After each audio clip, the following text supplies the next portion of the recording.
Oremos então. Querido Deus, muito obrigado por mais este dia que Tu nos deixas viver. Obrigado por mais uma semana em que nós lutamos, mas também nós vencemos. E agora nós Te pedimos que Tu nos dês uma noite de reflexão à luz da Tua palavra e que possamos aprender cada vez mais a viver para a Tua glória e a mostrar, ó Deus, principalmente com as nossas vidas, a vida do Senhor. E é no nome do Senhor Jesus que assim nós oramos. Amém. Bem, minha gente, vamos lá falar sobre unidade 2, começando com a Bíblia, o livro guia do cristianismo. E aí, diante dessa situação que nós temos aqui, para usar a Bíblia como o nosso livro guia, é importante a gente observar o seguinte, que há razões para a defesa das Sagradas Escrituras. O livro de Deus, por sua própria essência, defende-se a si mesmo, através de suas declarações e inspiração divina. E a gente tem alguns motivos para estar tendo a Bíblia como o nosso guia, como a nossa direção para a nossa caminhada, até porque se assim não for, vai ser apenas uma questão de opinião particular. E a gente, como igreja, a gente está nessa terra como porta-voz. Eu costumo até brincar dizendo para as pessoas, né, que às vezes uma irmã vai buscar aconselhamento pastoral em relação ao marido. O Roberlan tem vontade de falar o seguinte, irmã Ideia: irmã, larga esse miserável, se puder, dá uma coça de vara de goiaba primeiro. É o que o Roberlan quer dizer.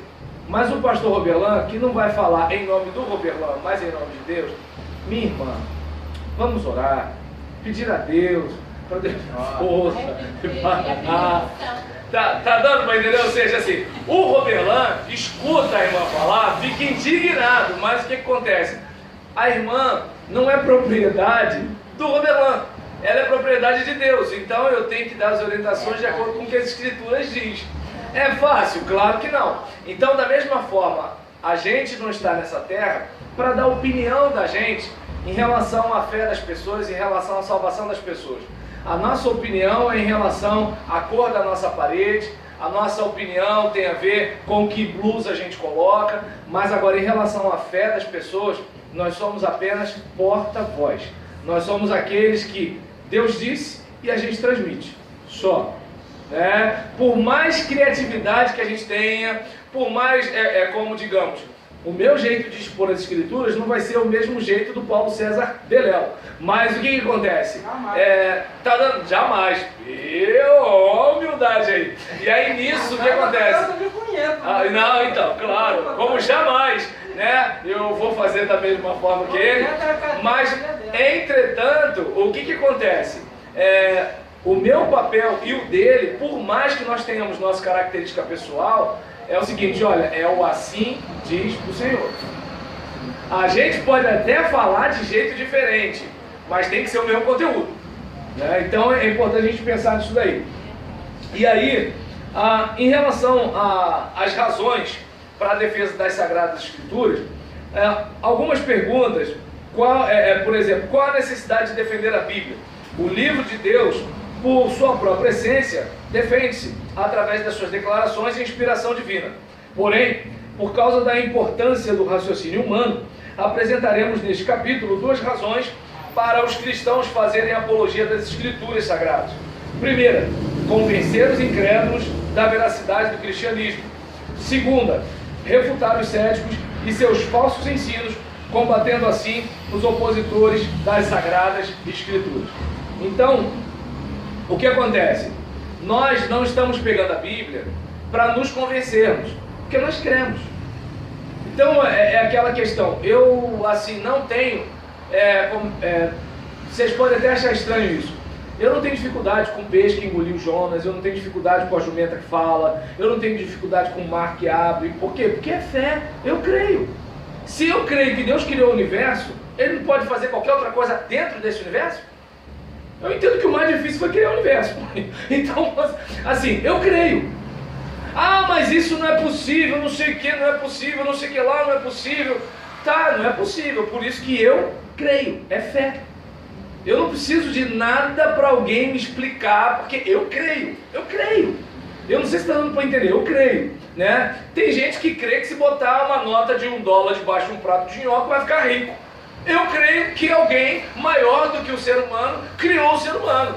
Eu acho que assim, se alguém pode crer na nota de nhoque debaixo do prato, por que vão me criticar porque eu creio que alguém mais inteligente, mais forte, maior do que o universo criou o universo? Né? Porque se eu disser que esse microfone surgiu, alguém vai dizer, isso é impossível. Tá, então esse microfone precisou de alguém inteligente e com capacidade, porque não é qualquer um que faz o microfone, ou seja, precisou de alguém não apenas inteligente, mas alguém capaz para fazer o microfone. E o universo surgiu do nada. Parabéns. Pois não, Eliane? Essa parte da gente... E agora que você está prestando atenção em mim, obrigado pelo parabéns do YouTube, tá bom? Ah, tá. Vai, continua. Aí eu tava gostando, né? Essa parte que você falou, meu marido ele estava acompanhando aquela novela de... Aí teve aquele Fábio da ressurreição de Lázaro. Gente, ele viu lá a cena na novela. Aí ele chegou pra mim, olha, é impossível isso ter acontecido. O cara morreu, assim mesmo que ele fala, né? Não tem problema não. Morreu, ficou 4 dias lá no túmulo, você quer que eu acredite que Jesus foi naquela época e ressuscitou ele. Aí impossível. Gente, aí eu peguei minha Bíblia e eu falei, é fé e aconteceu realmente. Aí depois uma negócio na cabeça dele, porque ele não é cristão. Mas ele tá acompanhando essa novela aí. Aí toda vez que ele me fala, aí olha lá, é assim. Mas eu glorifico ao Senhor porque a mente dele abriu um pouco a cabeça dessa novela. Entendi. Ele assistiu para entretenimento, só que ele acabou, entendi.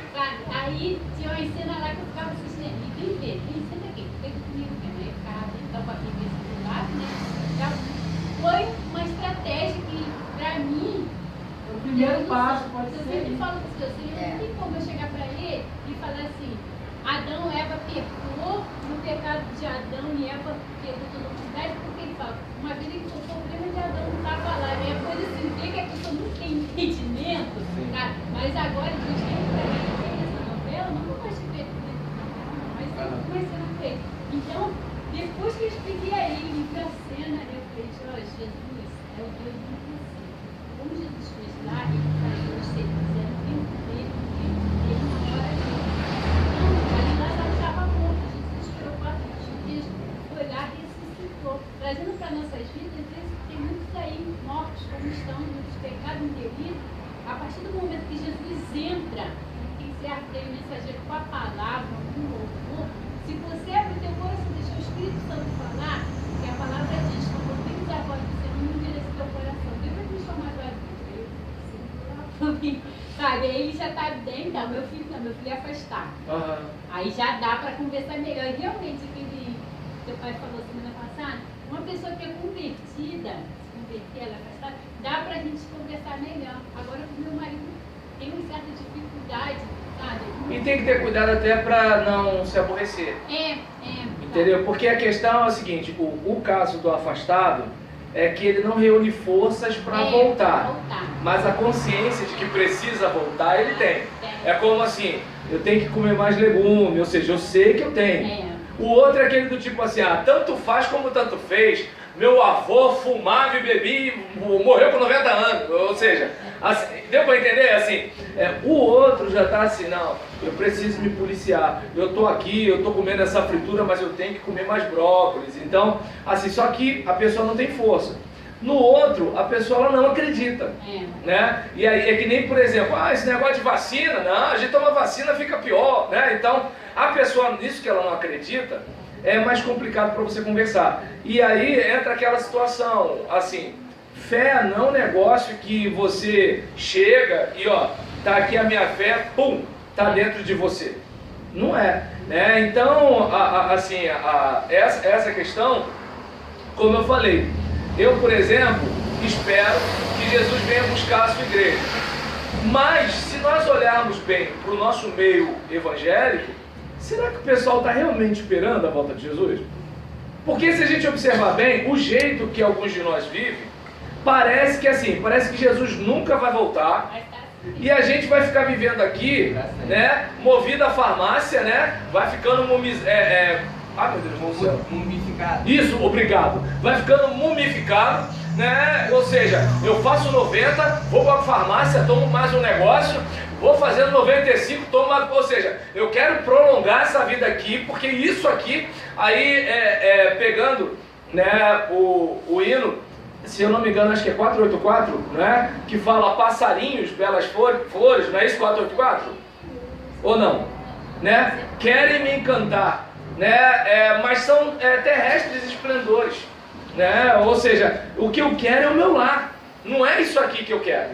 E aí, por exemplo, tanto que a parte triste do negócio é por quê? Porque a parte triste do negócio é porque os crentes são mais tentados a pensar que isso é música para cantar em velório do que a música de uma alma apaixonada com saudade de Deus, né? Então, não vamos cantar essa música não, a gente está no domingo à noite, né? Música para quando o irmão morre, né? Só que é o seguinte, não, eu estou com saudade, né? Eu estou cansado desse mundo.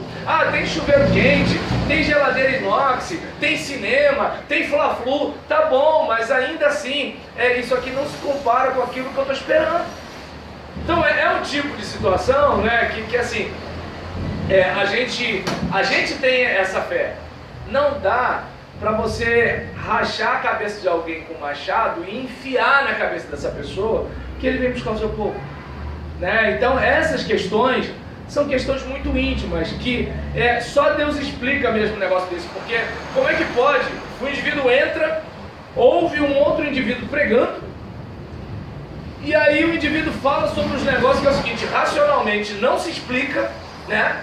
Sobre o neném que nasce de uma virgem para tirar o pecado de todos os seres humanos, que começou desde o primeiro ser humano, que foi criado do barro, e o indivíduo vai lá na frente chorando. Gente, pelo amor de Deus, isso é fé.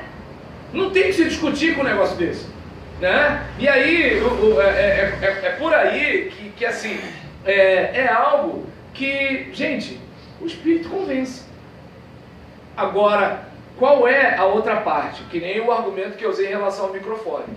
O indivíduo quer me ridicularizar porque eu acredito em alguém maior do que o que a gente vê, com mais poder do que o que a gente conhece, com mais inteligência e conhecimento, sabedoria do que a gente alcança. E aí a pessoa fala assim, fala sério, é a mesma coisa de acreditar, né, em Zeus e tal. Não, os deuses gregos, eles tinham paixões humanas. O Deus de Israel é um Deus diferente dos seres humanos. As divindades que a gente conhece, de todas as construções mitológicas por aí, são divindades parecidas com a gente, com paixões, com apetites e tudo. E Deus já é o seguinte, ele já é totalmente diferente de tudo aquilo que a gente pode conceber. E aí eu olho o seguinte, como é que um ser humano poderia conceber alguém totalmente diferente da sua capacidade de concepção?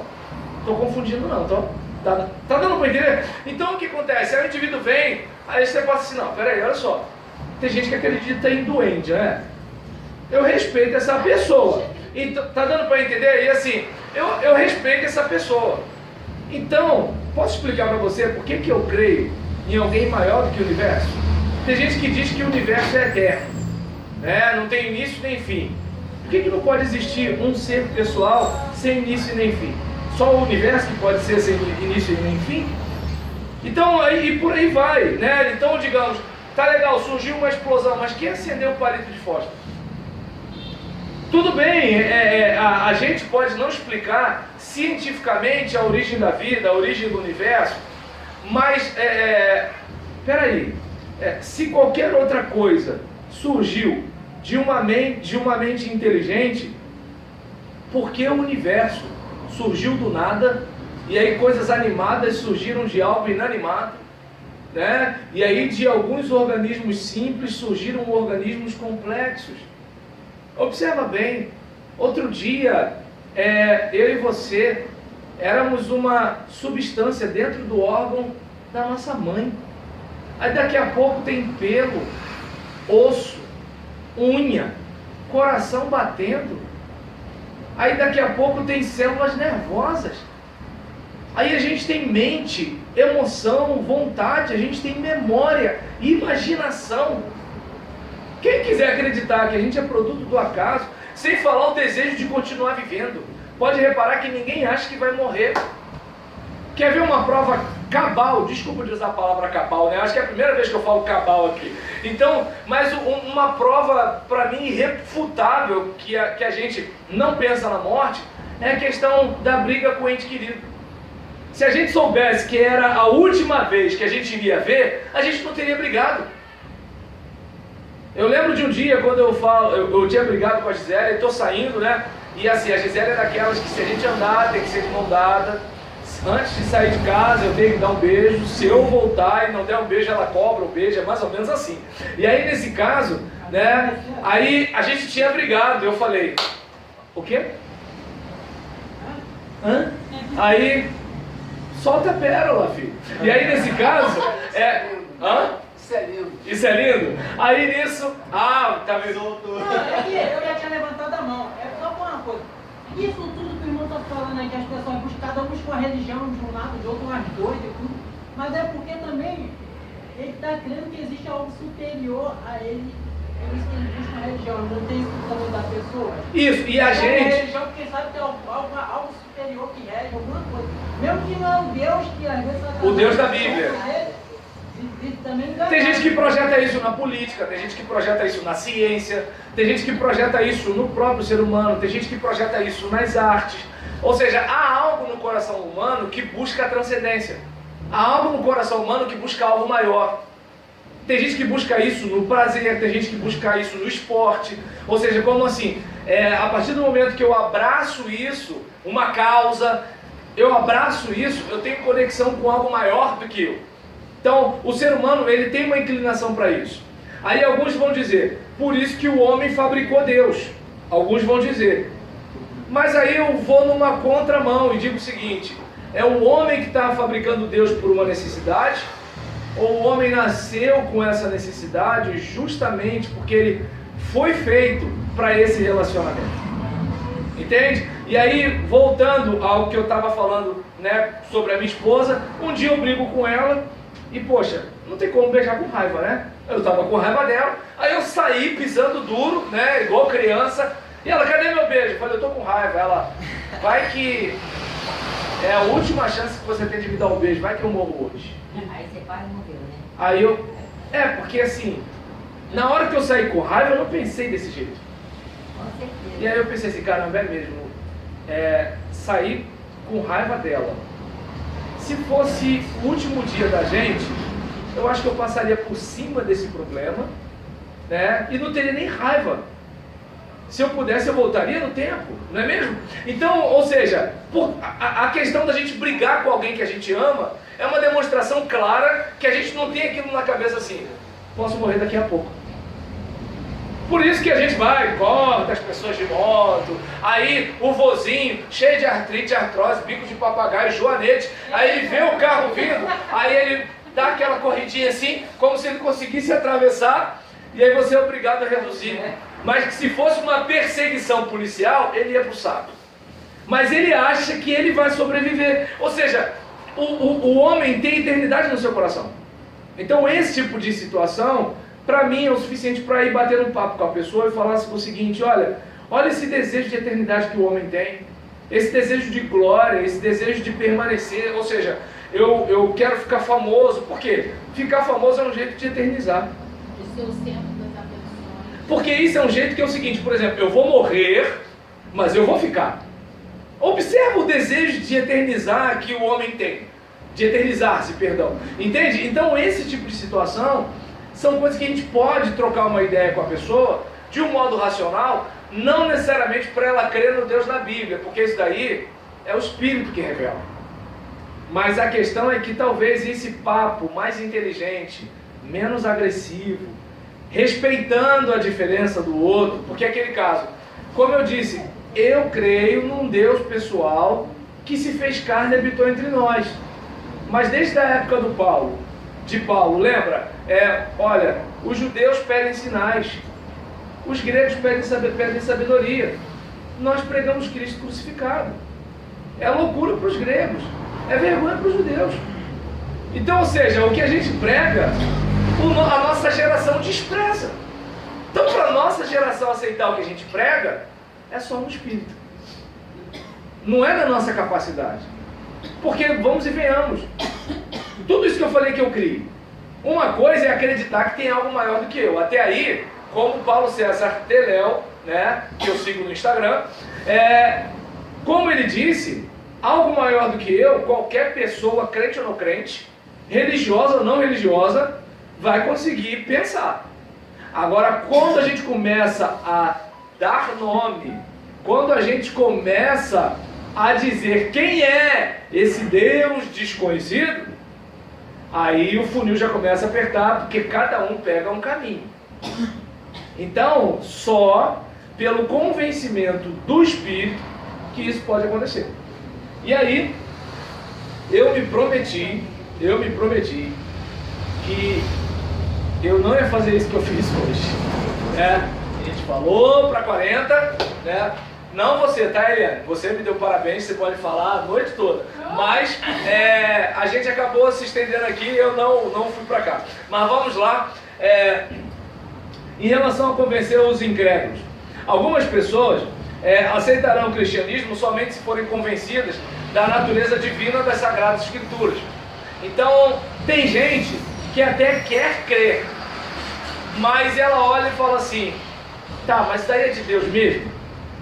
Então você percebe que assim, ela até crê que existe um Deus. A dificuldade dela é conseguir ver Deus nesse elemento. Porque a Bíblia é a palavra de Deus, mas é em linguagem humana. E isso confunde a cabeça de algumas pessoas. Só que aí você fala, mas se Deus falasse em linguagem divina, você ia entender? Então, essa dificuldade que eu fiz lá com ele, por ele mas ele fica vendo umas coisas na Bíblia, por causa da linguagem não consegue ficar na Bíblia. entendi. Porque o que acontece, assim, e nessa questão, a gente, claro, a Bíblia fala o quê? Que a gente tem que, com mansidão e tremor, dar a razão da nossa esperança. E isso que acontece com vocês é legal porque não é você que é a chatonilda, é ele que provoca o assunto. Pô, você assim, como é que pode? Você está tendo uma oportunidade que muita esposa e marido não crente está pedindo a Deus. Entende? Por mais difícil que seja, é ele que provoca o assunto. Não é você que fica assim, crê em Jesus, entendeu? Não é esse negócio. Porque tá dando para perceber a diferença? Né? O desejável é justamente esse, que as pessoas nos peçam a razão da nossa fé. E não que nós sejamos os chatos de plantão, né? Como aquela pessoa que fala assim, vai, leva aí, né? Compra aí, tal, né? Ou então, vamos lá, quem quer aceitar Jesus? Olha, porque aquele que não aceitou Jesus na semana passada foi atravessar, passou a carreira e...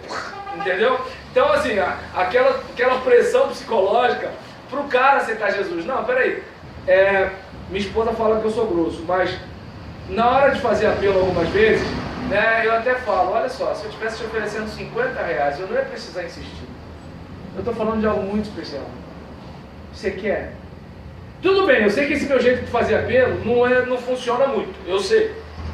Mas eu tenho dificuldade de oferecer Jesus como se fosse uma pechincha de fim de feira. Eu tenho dificuldade com isso.